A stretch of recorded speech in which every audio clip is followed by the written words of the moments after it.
Kani kediga bati CTV, mat pidang pek yaki kubur baman kasni, belawan rasha pida ka Orange Nissan loom sopo near Fire Brigade Shillong, ringkat bat ka eco-friendly enterprise, ki plakot nagbenta ki jingdon kam hakasong, bat kara karong.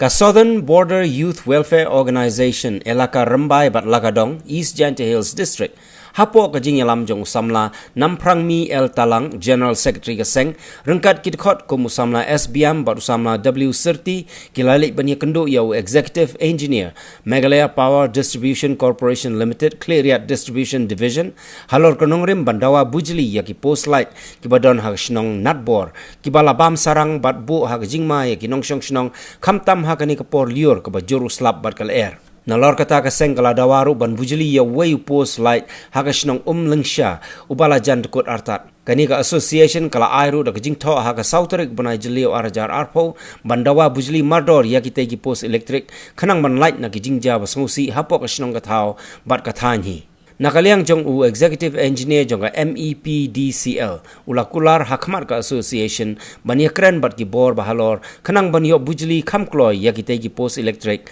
hagitegi shnong. Ngi kampa association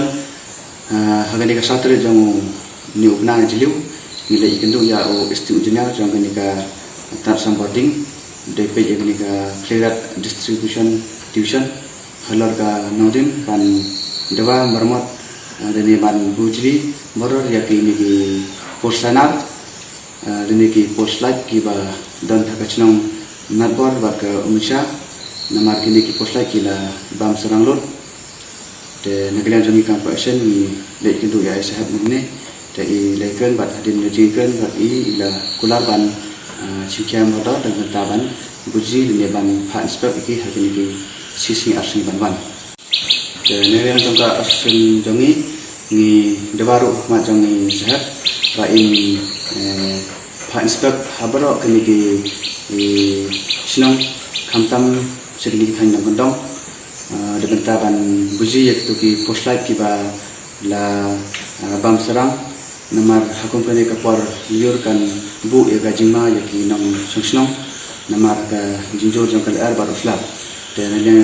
jangka action ni la kentujur ya siapa ni phan stock na klan kai sekini ki thain gedong ba sekebe de ki meta jang district